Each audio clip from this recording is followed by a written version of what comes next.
Rain hit dirty pavement like bullets. She pushed through broken glass at 3 a.m. Red stained her torn dress. Every breath tasted like rust. Steps echoed behind her in empty streets. Nowhere left to run. So she crashed into a closed bar, collapsing on cold wood. A man sat in shadows, pouring whiskey. He ruled this city's underworld. Men died for looking at him wrong. Now, an intruder shattered his silence. He should have killed her. Instead, he locked doors. The neon sign outside sputtered, throwing a sickly crimson glow across the mahogany bar. Gabriel wasn't looking at it.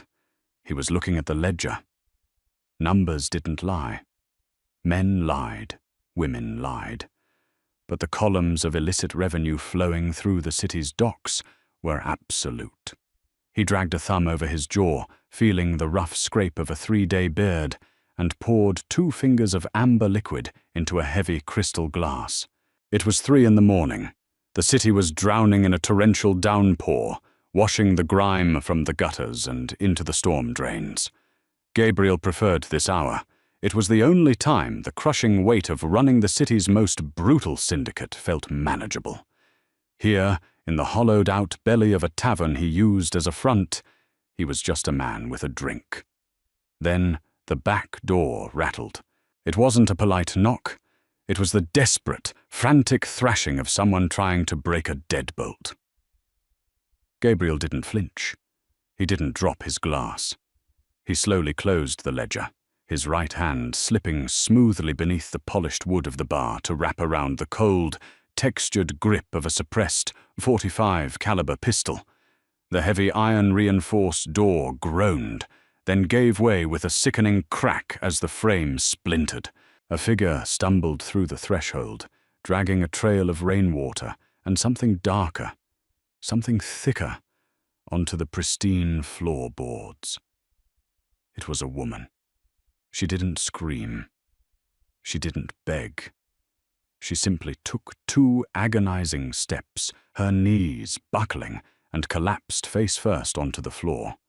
The door swung shut behind her, clicking into the broken jamb. Silence returned, save for the rhythmic drumming of rain against the roof and the wet, ragged sound of her breathing. Gabriel stood up. He kept the gun leveled at her back, his footsteps making no sound as he rounded the bar. He didn't know her. She was wearing a cheap trench coat over a torn silk dress. Her dark hair was plastered to her skull, heavy with rain and dirt. But it was the puddle forming beneath her right side that demanded attention. It was expanding rapidly, thick and black in the dim lighting. She was bleeding out. Gabriel stood over her, his expression unreadable. The logical move was to drag her back out into the alley. Let the rain wash her into the gutter. He ran an empire built on violence. He was not a savior. If someone had put a bullet in her, it was usually for a reason, and getting involved in anonymous street trash drama was how careless men ended up dead. He nudged her shoulder with the toe of his leather shoe. "Hey," she groaned, a low, guttural sound, and rolled onto her back. Her eyes fluttered open. They were wild, feverish, blown wide with shock. She looked up at the towering figure holding a gun, and surprisingly, she didn't flinch. Her hand, trembling and slick with her own blood, reached out and gripped the hem of Gabriel's trousers. She didn't ask for help. She didn't say a word. She just stared at him with a defiant, burning intensity that cut through the haze of her dying body. It was a look he recognized. It was the look of a cornered animal deciding to bite off its own leg to escape the trap. Then her eyes rolled back, and her hand went slack, dropping to the floor with a wet smack. Gabriel stared at the bloody handprint left on his tailored pants. He let out a long, slow breath through his nose. He holstered his weapon. "Damn it," he muttered. He moved with clinical efficiency. He locked the shattered door, sliding a heavy steel crossbar into place. He walked to the back office, returning a moment later with a black canvas medical kit, the kind used by mob doctors who asked no questions. He knelt beside her, pulling a pair of latex gloves over his hands. He grabbed a pair of trauma shears and cut away the soaked fabric of her coat and dress, exposing her side. The wound was ugly, a ragged tear just above her hip bone. It wasn't a bullet. It was a knife wound, deep and twisted, meant to cause maximum hemorrhaging. Someone had wanted her to bleed to death slowly. He doused a wad of gauze in iodine and pressed it brutally into the wound. The woman's body arched off the floor. A strangled, agonizing hiss escaped her lips, but she remained unconscious. "Keep breathing," Gabriel told her, his voice a low, gravelly rasp in the empty room. "You don't get to die on my floor and ruin the wood." He worked in silence, his hands steady. He had stitched up men who had taken shotgun blasts to the chest. A stab wound was basic plumbing. Pinch the vessels, clean the tissue, sew it shut.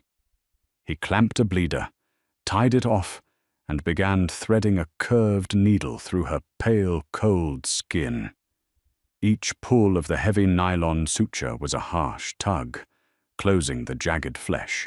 As he worked, he noticed a heavy, leather-bound notebook tucked into the inside pocket of her ruined trench coat.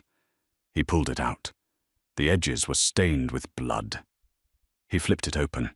It was entirely handwritten, filled with dates, offshore account routing numbers, and names. Gabriel's eyes narrowed. He recognized the names. Sal the Butcher Maroney, Carmine Falcone, the Rossetti brothers. This wasn't just a mugging gone wrong. This woman was carrying the financial ghost ledger of the city's dirtiest cartel. No wonder someone put a knife in her. He looked back down at her pale face. She looked painfully young, maybe late 20s, but her skin bore the faint, silvery lines of old scars. She was a survivor, and she had just brought a war to his doorstep. He finished the last knot, snipped the thread, and wrapped her abdomen tightly in clean bandages. He stripped off the bloody gloves, tossing them into a biohazard bin beneath the sink. He hoisted her limp body into his arms. She weighed practically nothing, a fragile collection of bones and defiance. Gabriel carried her into the back office, laying her down on a worn leather Chesterfield sofa. He threw a wool blanket over her shivering form. He sat behind his desk, poured himself another whiskey, and opened her bloody notebook. He would wait for her to wake up, and then he was going to find out exactly who she was. The first thing Sadie registered was the smell. It wasn't the metallic copper tang of blood or the sour stench of the alleyway garbage she had been crawling through.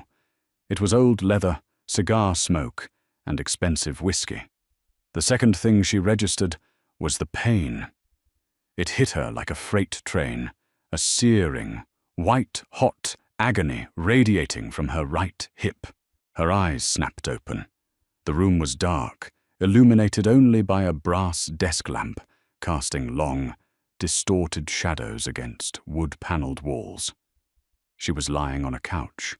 The ceiling was tin, stamped with an intricate floral pattern. Memory rushed back in a violent wave. The alley, the ambush, the cold steel of the blade sliding into her side, the desperate run through the rain, crashing through a door, a man in the shadows. Panic seized her chest. She tried to sit up, but her muscles rebelled. A sharp gasp tore from her throat as she fell back against the leather cushions, her hand flying to her side. She felt thick bandages, tightly wrapped. "Tear those stitches and I'm not sewing you up a second time." The voice came from the darkness behind the desk. It was deep, calm, and terrifyingly steady. Sadie froze. She slowly turned her head. A man sat in a high-backed leather chair. The desk lamp caught the sharp angles of his jaw, the faint stubble, and eyes that were cold, dark, and utterly devoid of pity. He was wearing a white dress shirt, the sleeves rolled up to his forearms, revealing faded black ink. A heavy gold watch caught the light. He held a glass of whiskey in one hand. In the other, he held her notebook. Sadie's blood ran cold. "Give that back," she rasped. Her voice sounded like crushed glass. Her throat was bone dry. Gabriel took a slow sip of his drink. He didn't look up from the pages. "You have terrible handwriting." I said, "Give it back." Sadie forced herself into a sitting position, ignoring the blinding pain that threatened to send her back into unconsciousness. She swung her bare legs off the couch. The room spun wildly. She gripped the armrest until her knuckles turned white, fighting the nausea. Gabriel finally looked at her. He studied her with a detached, clinical interest. "You lost 3 pints of blood. You shouldn't be conscious. You definitely shouldn't be giving orders." "Who are you?" she demanded, trying to sound fierce. It came out as a weak wheeze. "I'm the guy who spent the last hour mopping your blood off my floor," Gabriel replied, tossing the notebook onto the desk. It landed with a heavy thud. "You carry dangerous bedtime reading. The Rossetti family doesn't usually leave loose ends. So, imagine my surprise when one comes bleeding through my back door." Sadie's eyes darted around the room. She was looking for exits. She was looking for a weapon.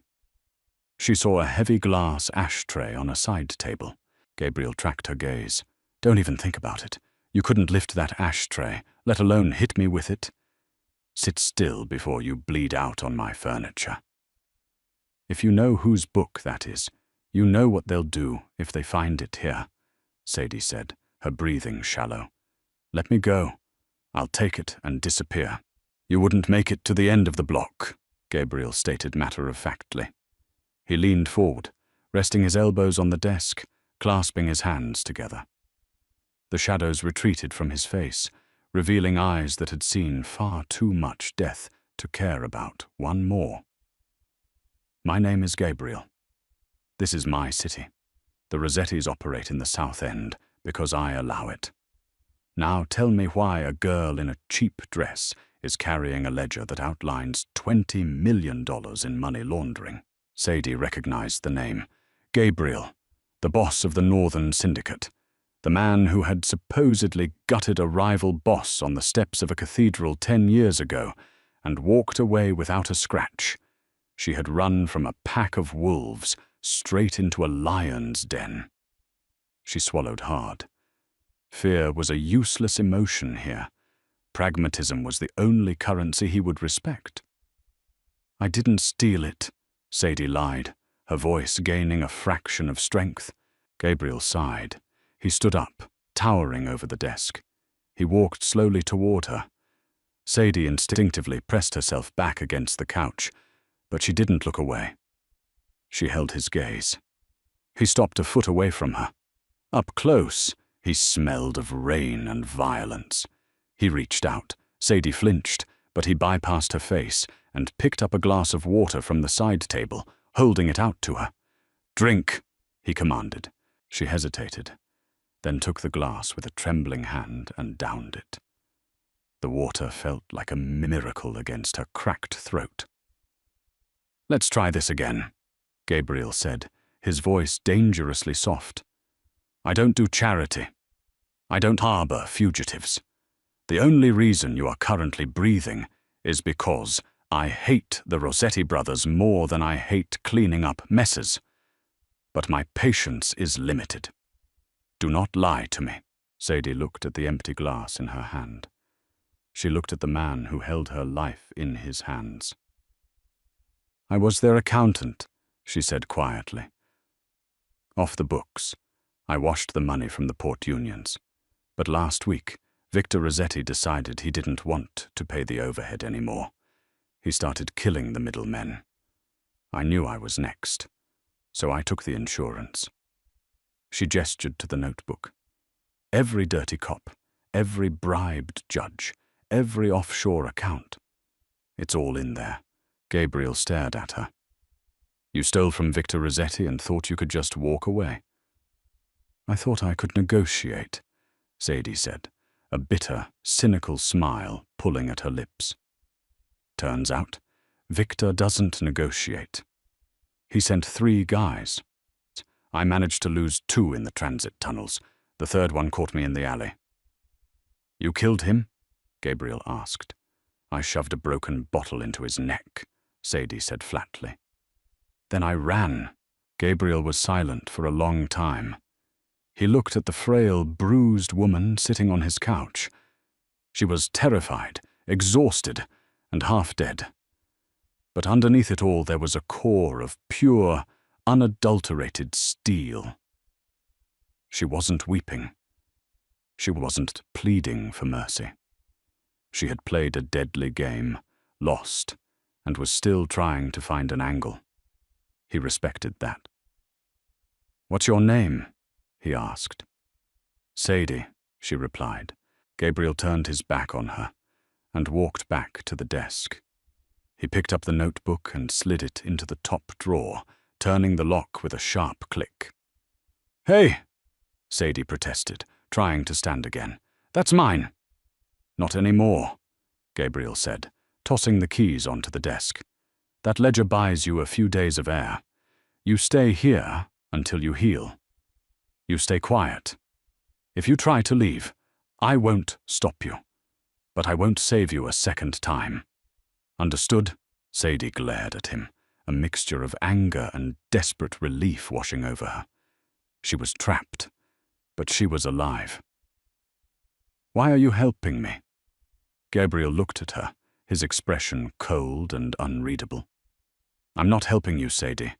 I'm keeping an asset in cold storage. Go back to sleep. Morning leaked into the bar like dirty bath water. The rain had stopped, but the sky remained a bruised, sullen grey. Inside the back office, the air was heavy and stale. Sadie lay rigid on the leather couch, staring at the tin ceiling. Her side throbbed in rhythm with her heartbeat, a deep, gnawing pain that made every breath an effort. She hadn't slept. Every time she closed her eyes, she saw the glint of the knife in the alley. The door to the office opened. Gabriel walked in. He looked exactly as he had hours ago, immaculate, unbothered, and dangerous. He carried a mug of black coffee and a piece of dry toast on a napkin. He set them on the small table next to her. Eat, he ordered. Sadie didn't move. I'm not hungry. Your body is trying to rebuild a torn abdominal wall. You need calories. Eat it, or I'll force-feed it to you. His tone wasn't malicious. It was entirely practical.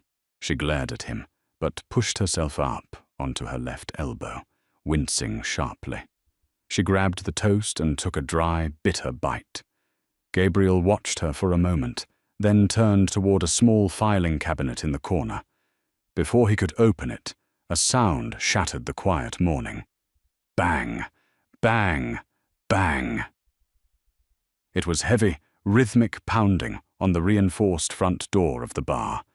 It echoed through the empty establishment like cannon fire. Sadie froze, a piece of toast halfway to her mouth. Her heart slammed against her ribs. The fear, cold and primal, spiked instantly. Gabriel didn't jump. His posture barely shifted, but his eyes went dead. He turned his head slowly towards the main bar area. Bang! Bang! Bang! Open up, Gabriel! We know you're in there! A muffled voice shouted from the street. Victor's men, Sadie whispered, her voice trembling. Panic seized her throat. They tracked me. Gabriel crossed the room in 2 strides. He grabbed Sadie by the uninjured shoulder and hauled her to her feet. She gasped in pain, but he ignored it. Not a sound, he hissed, his face inches from hers. You don't breathe, you don't cough, you don't exist. He dragged her toward the far wall of the office, where a heavy wooden bookshelf stood. He reached behind a row of thick, leather-bound encyclopedias and pulled a hidden lever. The bookshelf swung outward silently, revealing a dark, narrow space, a smuggling compartment built during Prohibition. It smelled of dust and old masonry. "Get in," he commanded. Sadie didn't argue. She slipped into the claustrophobic space. It was barely wide enough for her shoulders. "If they get past me, there's a latch by your right knee. It opens to the basement. Run," Gabriel said. He didn't wait for her response. He swung the bookshelf shut, plunging her into absolute darkness. Inside the wall, Sadie pressed her hands against her mouth, trying to muffle the sound of her ragged breathing. The dust burned her nose. She could hear the muffled sounds of the office, a drawer opening, the heavy footsteps of Gabriel walking out to the main bar. Outside, Gabriel walked methodically through the shadows of the empty tavern. He checked the action on his pistol, ensuring a round was chambered, then slid it into the holster at the small of his back. He grabbed a rag from the counter and casually draped it over his shoulder. He unlocked the deadbolts on the front door and pulled it open. 3 men stood on the wet sidewalk. They wore cheap, ill-fitting suits that smelled of damp wool and stale cigarettes. The man in the middle, a thick-necked enforcer named Leo, chewed on a toothpick. The other 2 had their hands resting casually inside their coat pockets. "We're closed, Leo," Gabriel said. His voice was bored, flat. He leaned against the doorframe, projecting absolute, terrifying ease. Signs on the door. "Literacy isn't a requirement for the Rossetti payroll, I assume." Leo didn't smile. He stepped forward, trying to use his bulk to intimidate. It was a foolish tactic against a man like Gabriel. "We're not here for a drink, Gabe. We're looking for a stray dog. A woman. Brown hair, bleeding heavily. Someone saw her heading down this alley last night." "An alley is outside, Leo. This is inside," Gabriel replied smoothly. "No dogs here." "Mind if we take a look?" Leo asked, his tone shifting from aggressive to a thinly veiled threat. The 2 men behind him tensed. Gabriel's expression didn't change, but the air around him seemed to drop 10 degrees. He didn't move from the doorway. He looked at Leo, then slowly looked at the 2 men behind him. He looked at them the way a butcher looks at a side of beef, assessing the cuts. "Leo," Gabriel said softly. So softly, the men had to lean in to hear him. "You are standing on my doorstep, in my territory. You are asking to search my property." Gabriel let the silence hang for an agonizing second. "If you take 1 step inside my bar, your wife is going to be picking out a closed casket tomorrow afternoon." The threat wasn't delivered with anger. It was delivered as an indisputable fact of the universe, like gravity. Leo swallowed hard. The toothpick in his mouth snapped. He looked at Gabriel's eyes and saw the absolute certainty of violence. The Rossettis were powerful, but starting a war with Gabriel over an accountant was above his pay grade. "Just asking a question, Gabe," Leo muttered, taking a half step back. "Boss is eager to find her, that's all." "Tell Victor to keep his mess in his own yard," Gabriel said. "If I find his trash on my streets, I'll send it back to him in pieces." Gabriel stepped back and slammed the heavy iron door shut, throwing the deadbolts with loud, decisive clacks. He stood there for a moment, listening to the scuff of their cheap leather shoes retreating down the wet pavement. He waited until the sound faded completely before turning back toward the office. He opened the bookshelf. Sadie tumbled out, gasping for air, clutching her side. She fell against his chest. Gabriel caught her instinctively, his hands gripping her upper arms to steady her. She was trembling violently, adrenaline crashing through her weakened system. "They're gone," he said, his voice returning to its normal, detached cadence. He pushed her back slightly, breaking the contact. Sadie leaned against the desk, her breath coming in ragged bursts. She looked up at him. She had heard the entire exchange. She had heard how casually he threatened death, how easily he wielded his power. "You lied to them," she whispered.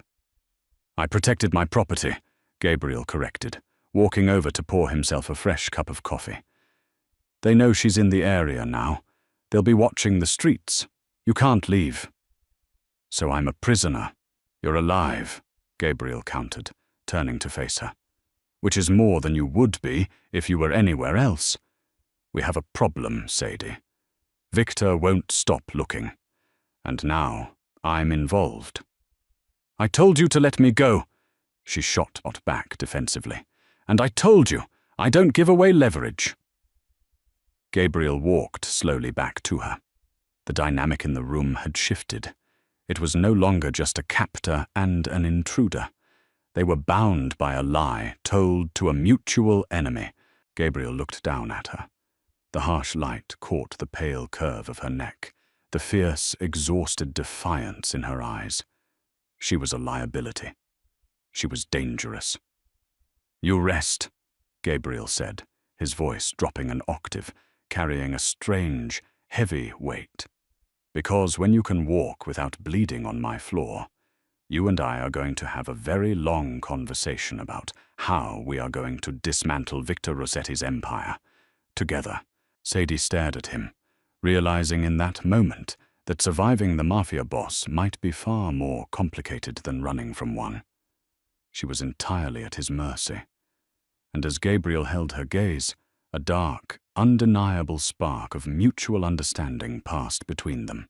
A pact made in shadows and blood. Time in the back office did not pass. It stagnated. For 3 days, Sadie's universe shrank to the dimensions of a leather couch, a brass desk lamp, and 72 stamped tin ceiling tiles. The physical reality of her survival was ugly. The first 48 hours were a haze of low-grade fever and cold sweats. Her body fought the trauma of the blade, burning through calories she didn't have.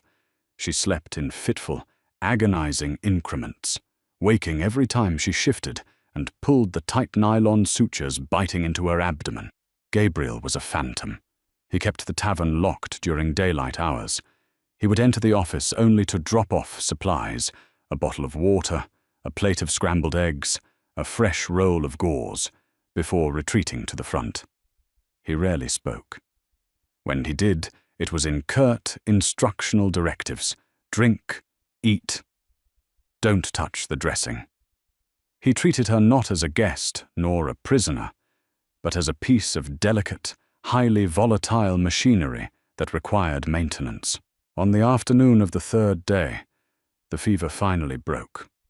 Sadie woke up shivering, her clothes damp, but her mind was fiercely clear. The gnawing ache in her side remained, a constant anchor to reality, but the blinding, breathless pain had dulled to a manageable throb. She pushed herself up. It took 3 attempts. Her arms shook, and a sharp hiss escaped her teeth, but she managed to swing her legs off the couch. She planted her bare feet on the cold hardwood floor. The room tilted dangerously. She gripped the edge of Gabriel's heavy oak desk, knuckles white, forcing her vision to level out. She needed to use the bathroom. She needed a shower. She needed to feel like a human being instead of a corpse waiting to rot. Using the desk, then the filing cabinet, and finally the doorframe, she navigated out of the office. The main tavern was cavernous and silent. Dust motes danced in the thin shafts of afternoon light, leaking through the boarded-up front windows. The air smelled of old yeast and lemon polish.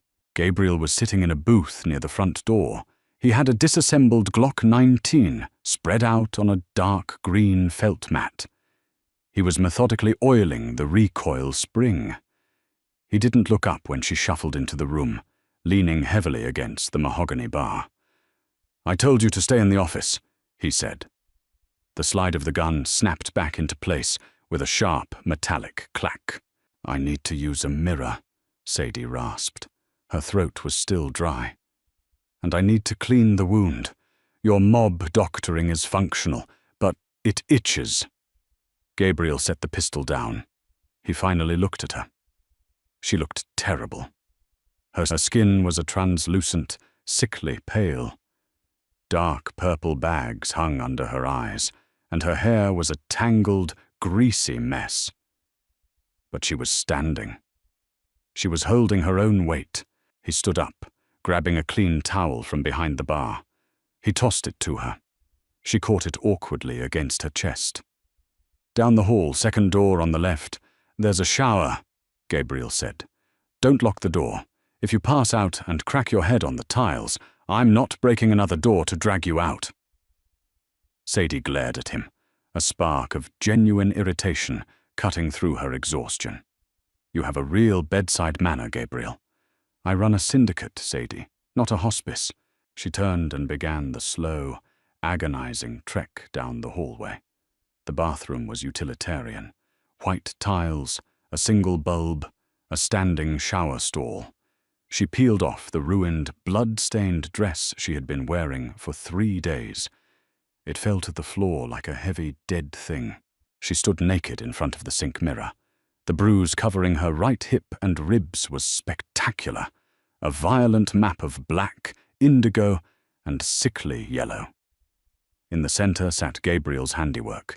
9 neat, tight black stitches holding a ragged, angry red slash together. It looked terrible, but it wasn't infected. She turned the shower on, letting the water run lukewarm. She stepped in, carefully keeping her right side out of the direct stream. She washed the grime and dried blood from her skin, the cheap soap stinging her minor cuts.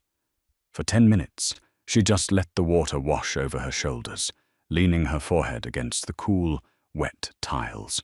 She was alive.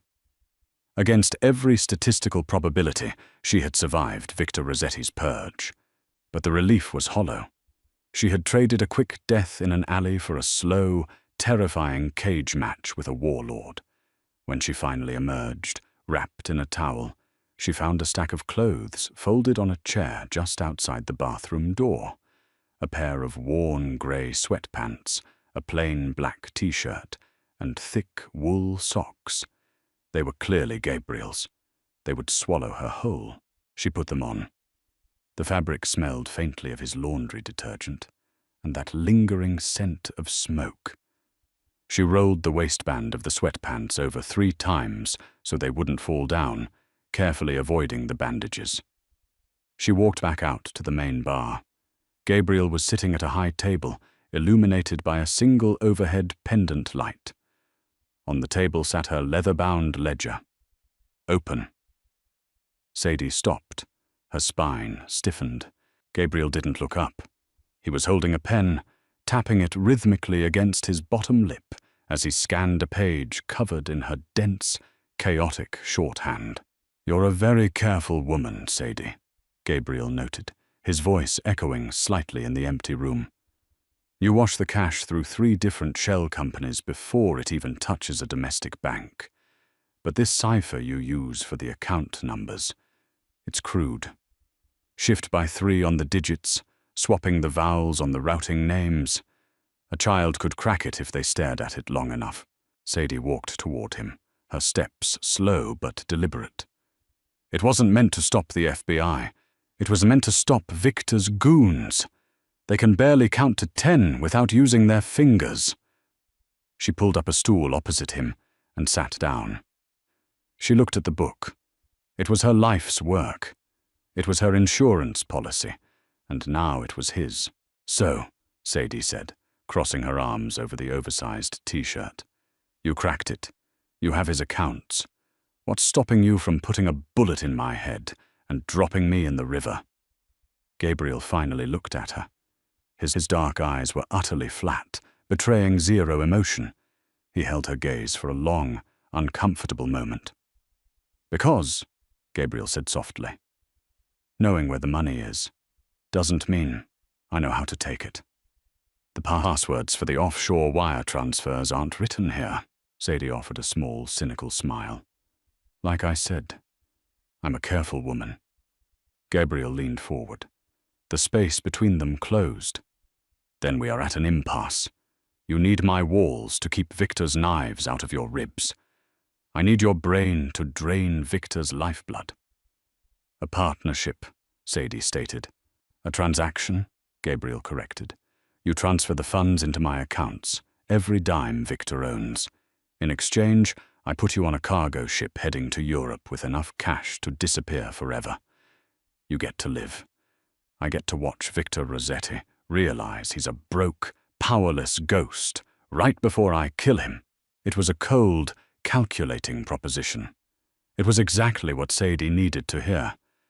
She didn't trust promises of protection or morality. She trusted greed. Greed was predictable. Greed was reliable. Deal, Sadie said. Gabriel closed the ledger. Good, we start tonight. The tavern transformed from a makeshift hospital into a war room. For the next 2 nights, Sadie and Gabriel sat shoulder to shoulder at the heavy oak desk in the back office. The air grew thick with the smell of bitter black coffee and ozone from an encrypted burner laptop Gabriel had procured. Sadie worked the keyboard. Gabriel stood behind her, a silent, imposing shadow. Line 52, Gabriel said, pointing a scarred finger at the open ledger. The holding company in Panama. How much liquid cash does he keep there? It fluctuates, Sadie replied, her fingers flying across the keys. She pulled up a dark web routing portal. Victor uses the Panama accounts for payroll. Union bosses, judges, the cops on his payroll. Usually hovers around 4 million. But it requires dual authentication to move. Can you bypass it? I don't need to bypass it, Sadie said, her voice dropping into a focused, detached rhythm. She was in her element now.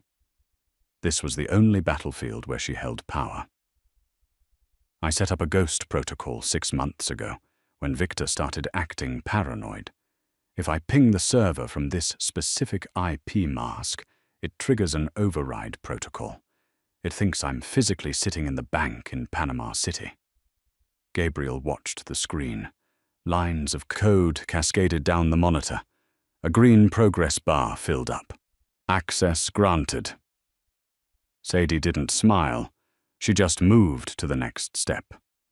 Routing the 4 million through a dummy corporation in the Caymans.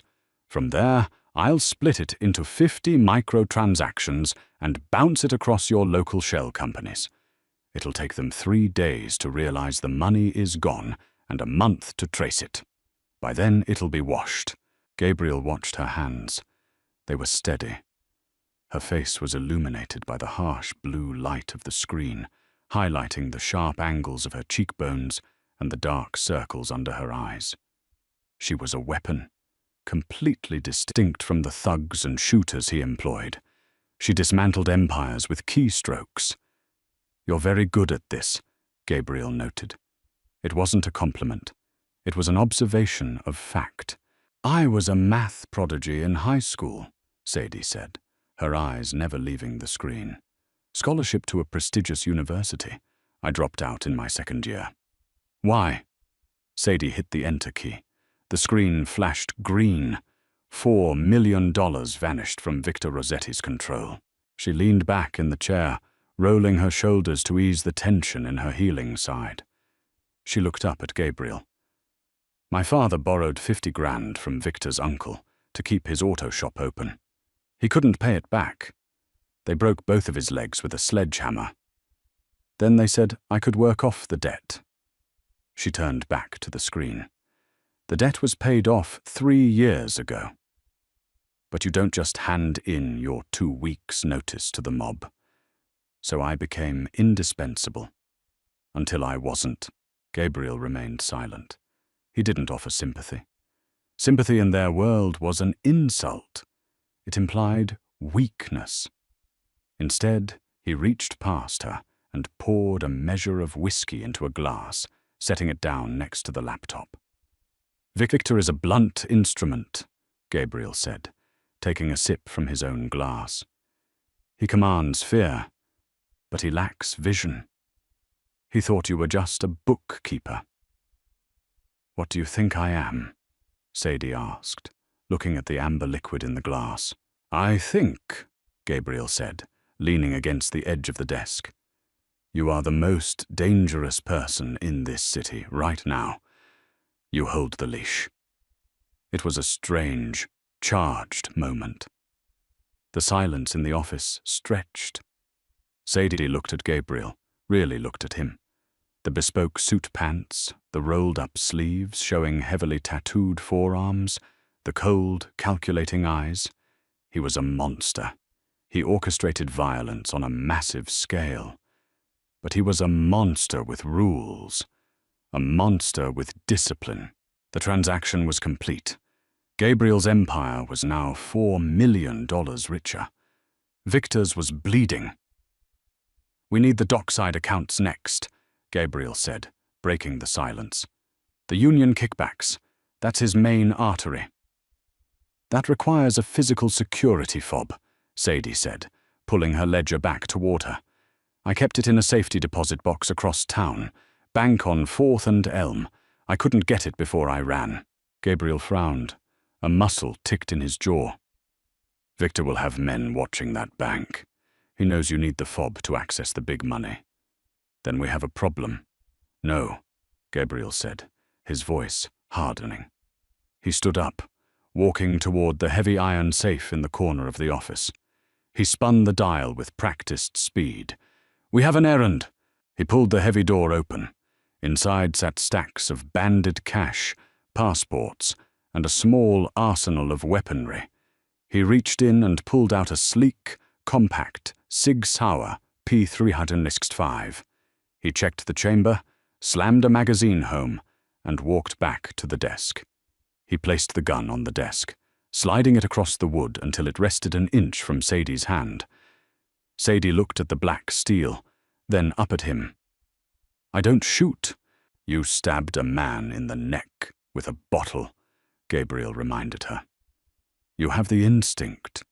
We are going to that bank tomorrow morning. If things go wrong, I won't have time to hold your hand. You point it at center mass and pull the trigger until it stops clicking." Sadie stared at the gun. It was heavy. It was a physical manifestation of the reality she had entered. She wasn't just laundering money from the shadows anymore. She was an active participant in a war. Slowly, her hand reached out. Her fingers wrapped around the textured grip. The metal was cold. "Okay," she whispered. Gabriel nodded once. "Get some sleep. Tomorrow, we burn Victor's house down." The city awoke to a heavy, suffocating fog that rolled off the harbor, swallowing the skyscrapers in a dense gray mist. It felt like an omen. Sadie sat in the passenger seat of Gabriel's armored black SUV. She wore a heavy wool peacoat Gabriel had provided, the collar turned up to hide her face. The Sig Sauer sat heavy and awkward in the deep pocket of the coat. Her hand never left the grip. Her knuckles were white. Gabriel drove in total silence. His eyes tracked the rearview mirror every 10 seconds. The tension in the cab was thick enough to choke on. They weren't just driving through the city. They were navigating a minefield. They parked 3 blocks away from the bank, tucking the SUV into a subterranean parking garage beneath a high-end shopping center. "We walk from here," Gabriel said, killing the engine. "Keep your head down. Walk with purpose. If someone approaches us, you do not stop. You keep moving toward the bank. I will handle it." Sadie nodded. Her heart hammered against her ribs, aggravating the dull ache of her stitches. They stepped out into the fog. The cold air bit at Sadie's face. Gabriel walked half a step behind her, and slightly to her left, shielding her from the street. He moved with a predatory grace, his overcoat unbuttoned, his right hand resting casually near his waist. The bank on 4th and Elm was a massive, old-world structure of grey stone and barred windows. Sadie saw it through the mist, a monolith of safety. "Wait," Gabriel suddenly murmured. His hand shot out, gripping Sadie's bicep and pulling her into the recessed doorway of a closed bakery. Sadie gasped, flattening her back against the brick wall. "What is it?" Gabriel didn't answer. He was staring across the street. Through the fog, a black sedan was idling illegally in front of a fire hydrant near the bank's entrance. The engine exhaust plumed white in the cold air. 2 men sat in the front seats. "Spotters," Gabriel stated quietly. "Victor isn't taking chances." "Can we go around?" Sadie asked, panic rising in her throat. "The back alley?" "Bank alleys are dead ends, choke points," Gabriel said. He pulled a burner phone from his pocket, dialing a quick sequence. He held it to his ear for 3 seconds, then hung up. "We wait." "Wait for what?" A distraction. 2 minutes passed in agonizing silence. Sadie's breathing was shallow. She watched the black sedan. The passenger rolled down the window, flicking a cigarette butt onto the wet pavement. Then, chaos erupted.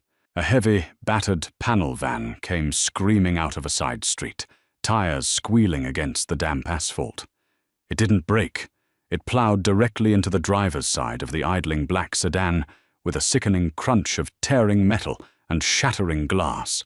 The impact pushed the sedan violently onto the sidewalk, pinning it against a street lamp. Pedestrians screamed. Car alarms blared in a deafening chorus. The back doors of the panel van kicked open. 3 men in ski masks poured out, carrying heavy steel tire irons. They didn't have guns. This wasn't a hit. It was a message. They descended on the crumpled sedan, smashing the remaining windows and dragging the dazed spotters out into the street. "Move," Gabriel commanded. He grabbed Sadie's arm and pulled her out of the doorway. They didn't run. Running attracted attention. They walked briskly through the screaming crowd, crossing the street 50 yards away from the violent melee. "Were those your men?" Sadie asked breathlessly as they reached the heavy brass doors of the bank. "I told you I was going to handle it," Gabriel replied smoothly, pulling the door open for her. Inside, the bank was a chaotic symphony of ringing phones and panicked tellers staring out the front windows at the crash. The security guard was out on the steps, shouting into his radio. It was the perfect cover. Sadie moved to the vault attendant. Her hand shook as she handed over her forged identification and the small brass key. "Box 814, Sadie said, forcing her voice to remain steady. The attendant, distracted by the sirens now approaching the building, barely glanced at the ID. "Right this way, miss." Gabriel hung back by the lobby pillars, his eyes scanning the room, acting as a human shield between her and the doors. Sadie followed the attendant into the sterile, heavily armored vault. The heavy steel door closed behind her, cutting off the noise of the sirens. She slid her key into the lock. The attendant turned the master key. The small metal door popped open. Sadie reached in. She bypassed the stacks of emergency cash and grabbed the small, black, plastic security fob. It looked like a car remote. It was the key to Victor Rossetti's $20 million Union empire. She shoved it deep into her pocket, alongside the gun, her hand trembling violently. She had it. The ultimate leverage. She walked back out to the lobby. Gabriel caught her eye. He gave a fractional nod. They turned toward the exit. Just as Gabriel pushed the brass door open, a massive figure blocked their path. It was Leo, the thick-necked enforcer who had banged on Gabriel's door 3 days ago. His face was flushed, his suit jacket rumpled. He hadn't been in the sedan. He had been inside the bank, waiting. Leo's eyes widened as he saw Sadie. A vicious, triumphant grin split his face. "Well, well," Leo growled, his hand diving inside his jacket. "Victor is going to be real happy." Time slowed to a crawl. Sadie froze. She saw the bulge of the gun under Leo's coat. But Gabriel moved faster. There was no warning, no snappy dialogue. Gabriel stepped entirely in front of Sadie, his left hand shooting out to grip Leo's wrist over his jacket, pinning the enforcer's gun before it could be drawn. Simultaneously, Gabriel's right hand whipped the heavy Glock from his waistband. He didn't aim. He didn't hesitate. At point-blank range, Gabriel drove the muzzle of the pistol brutally into Leo's gut and pulled the trigger twice. The suppressed shots sounded like heavy, wet coughs. Puffed, puffed. Leo's eyes bulged in shock. He gasped, a wet, rattling sound, and his knees instantly buckled. Gabriel didn't let him fall. He grabbed Leo by the lapels, supporting his massive weight, and violently shoved the dying man backward, throwing him against the stone facade of the bank. "Walk!" Gabriel barked at Sadie. His voice was utterly calm, terrifyingly calm. He grabbed her hand, his grip like a vice, and pulled her down the steps. They melted into the chaotic, terrified crowd gathered around the car crash. Nobody had heard the suppressed shots over the sirens. Nobody noticed the man slumping against the wall, bleeding out onto the polished marble steps. Sadie stumbled alongside Gabriel, her mind fracturing. She had known he was dangerous. She had known he was a killer. But seeing it, seeing the casual, effortless execution of a human being right in front of her, shattered a wall in her mind. He had killed a man in broad daylight. To protect her. To protect the asset. They reached the parking garage and practically sprinted to the SUV. Gabriel shoved her into the passenger seat, slammed the door, and vaulted into the driver's side. The engine roared to life, tires squealing against the concrete as he ripped out of the spot. Sadie sat frozen, staring straight ahead.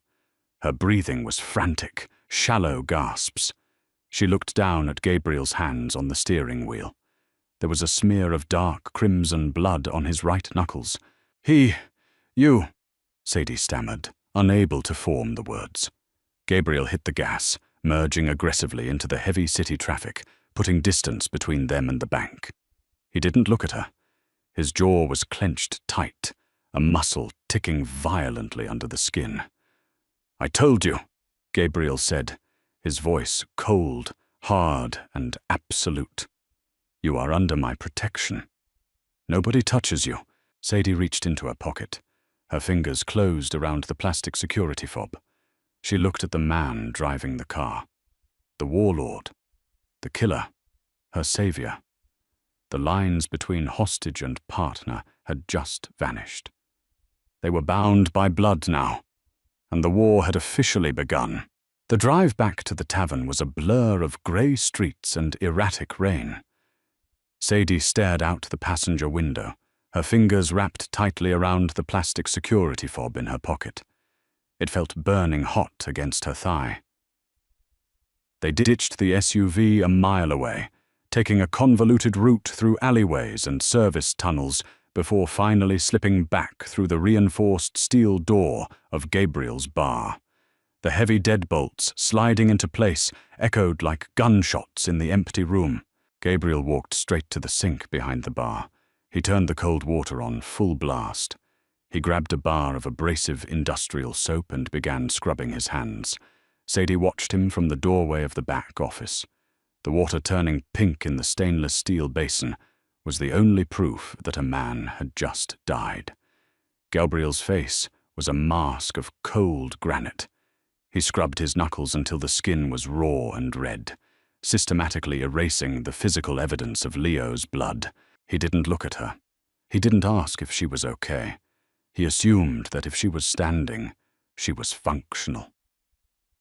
Sadie pulled the security fob from her pocket. The plastic was slick with sweat from her palm.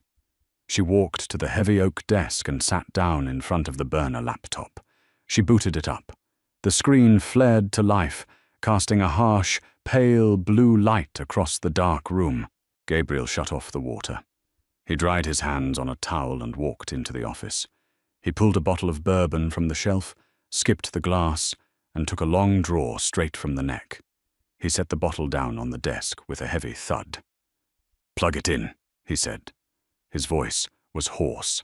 Sadie didn't hesitate. She inserted the fob into the USB port. The laptop chimed. A prompt appeared on the screen, asking for a biometric scan.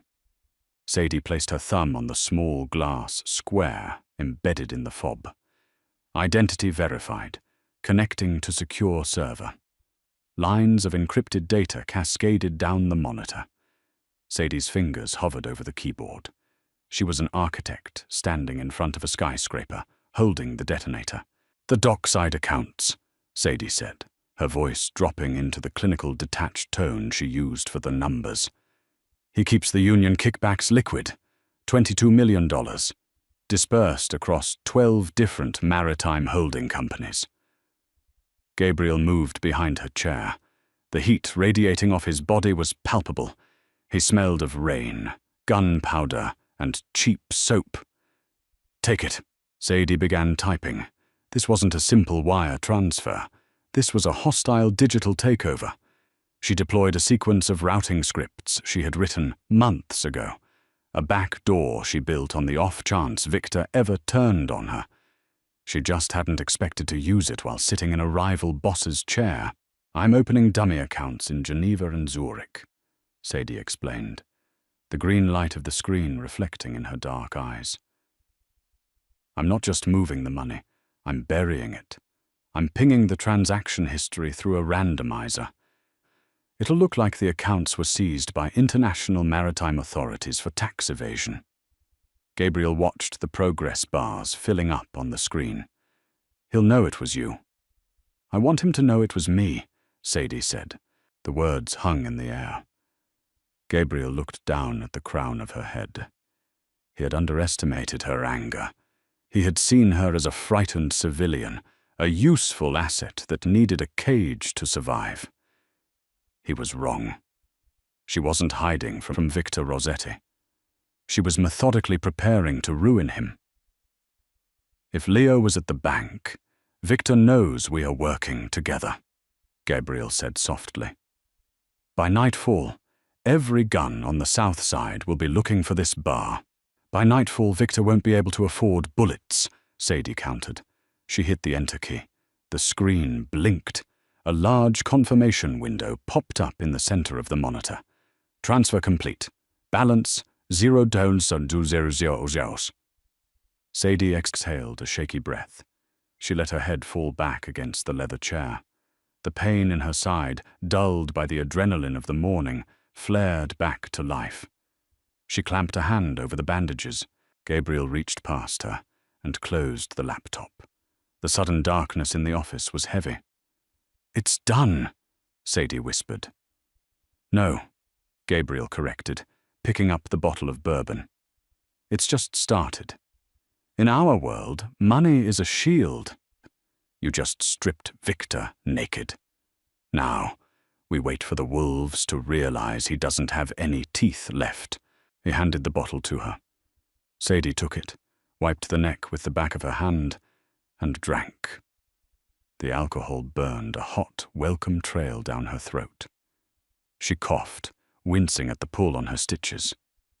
"You killed a man for me today," Sadie said. Her voice was quiet, stripped of the cynical armor she usually wore. "I killed a problem," Gabriel replied, leaning against the edge of the desk. He drew first. He made a choice. The consequences belonged to him. "You didn't even blink." Gabriel looked at her. The shadows deepened the sharp angles of his face. "I learned a long time ago, Sadie, that hesitation gets you buried. You want to survive in this city? You decide what is yours, and you destroy anything that tries to take it." He was looking directly at her when he said it. The implication hung between them, thick and dangerous. She was his, a partner, an asset. Something more complicated that neither of them had the language for yet. "I'm tired," Sadie admitted, the exhaustion finally crashing down on her. "Sleep," Gabriel ordered, "because tonight, Victor is going to call." The call came at 2:14 a.m. The burner phone sitting on the desk vibrated against the wood, a harsh mechanical buzzing that shattered the dead silence of the office. Sadie jerked awake on the leather couch. She had been asleep for hours, lost in a heavy, dreamless void. She sat up, clutching her side. Gabriel was already sitting at the desk. He had changed into a clean black shirt. He sat perfectly still, watching the phone vibrate across the mahogany surface. He didn't make a move to pick it up. "Is that him?" Sadie asked, her voice tight with sleep and residual fear. Gabriel nodded slowly. He spent the last 12 hours screaming at bank managers. Now he's screaming at me. He picked up the phone and hit the speaker button, setting it back on the desk. "Gabriel." Victor Rossetti's voice filled the room. It wasn't the confident, booming roar of a Mafia don. It was ragged, strained, and vibrating with an unhinged, desperate rage. "Victor," Gabriel answered calmly, leaning back in his chair. "It's late. You usually sleep through the heavy rain." "Don't play games with me, you bastard," Victor snarled, the static of the line crackling. "I know she's there. My men found Leo. He was gutted on the steps of the Elm Street branch. You took my accountant, and you took my money." "I have a lot of things, Victor. You're going to have to be more specific." $26 million, Victor roared. The sound of something heavy smashing against a wall echoed through the phone. Every liquid account, the union funds, the offshore shell companies, gone. Wiped. You think you can walk away from this? I will burn your entire northern territory to the ground. I will pile bodies on your doorstep until you choke on the stench. Gabriel didn't flinch. He looked across the room at Sadie. She was standing now. The oversized T-shirt swallowed her frame, and she was favoring her uninjured side. But she didn't look like a victim. She looked at the phone with absolute, glacial contempt. The man on the other end of that line had ordered her execution. He had broken her father's legs. He had owned her life for 3 years. Gabriel gestured to the phone. An invitation. Sadie walked slowly across the office. She stood beside Gabriel's chair. She stared at the small black device. "Victor," Sadie said. Dead silence fell over the line. The heavy breathing on the other end stopped entirely. "Sadie," Victor breathed. The rage in his voice was instantly replaced by a venomous, lethal shock. "You stupid, dead little girl. I'm going to peel the skin off your face while you beg for—" "You have nothing," Sadie interrupted. Her voice didn't shake. It was a cold, precise scalpel cutting through his bluster. "Check the Cayman routing numbers. They're locked behind a Swiss cipher. The union bosses? They expect their cut by Friday. You can't pay them. The judges you bought? Their retainers bounced this afternoon. You're broke, Victor." "I will kill you," he screamed. "With what army?" Sadie asked, leaning closer to the phone. "Your men work for cash. They don't work for loyalty. By tomorrow morning, the word will hit the streets that the Rossetti family vault is empty. Do you think your lieutenants are going to take a bullet for a boss who can't make payroll? They're going to turn on you before the sun sets." It was the ultimate, devastating truth. In the underworld, poverty was the only unforgivable sin. Sadie hadn't just stolen his money. She had stripped him of his armor, his authority, and his life expectancy. The quiet accountant he had underestimated had engineered his execution without ever pulling a trigger. Gabriel watched Sadie. The corner of his mouth twitched upward in a dark, approving smirk. It was a beautiful, terrifying power reversal. "Gabriel," Victor pleaded, his voice suddenly dropping, the panic finally breaking through the anger. "Listen to me. She's playing us both. Give her to me. You keep half the money. 13 million. Just open your door and push her outside." Gabriel reached out and dragged a finger across the desk, picking up a speck of dust. "I don't negotiate for scraps, Victor," Gabriel said softly. "The girl stays. The money stays. If I see a single one of your cars north of the bridge, I won't just kill the driver. I'll come down there and finish what your men are going to start tomorrow." "You can't do this." This is a violation of the... Gabriel reached out and tapped the red button. The call ended, plunging the room back into silence. He looked up at Sadie. She was breathing heavily, her chest rising and falling beneath the black fabric. She had confronted her monster. She had won. Poetic, Gabriel noted. He's going to die, Sadie said, processing the reality of her own actions. His own men will corner him. By noon, Gabriel agreed. He stood up, towering over her in the dim light. You dismantled a 30-year syndicate with a laptop and a grudge. You are a very dangerous woman, Sadie. Sadie looked up into his dark, assessing eyes. The barrier between them was gone. The transaction was complete. She had bought her life. But standing here, in the heart of a warlord's fortress, she realized she didn't want the European cargo ship he had promised her. The streets were cold, but the fire inside this room was exactly what she needed to survive. Gabriel reached out. He didn't grab her. He gently brushed a tangled strand of dark hair away from her face, his knuckles grazing her cheek. His touch was terrifyingly soft for a man who had killed so easily hours before. "What happens now?" Sadie asked, her voice barely a whisper. Gabriel's eyes dropped to her lips, then back up to her eyes.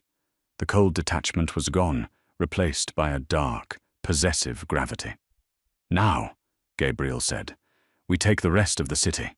If you loved seeing the underdog accountant dismantle an empire from the shadows, you need to hit that like button right now."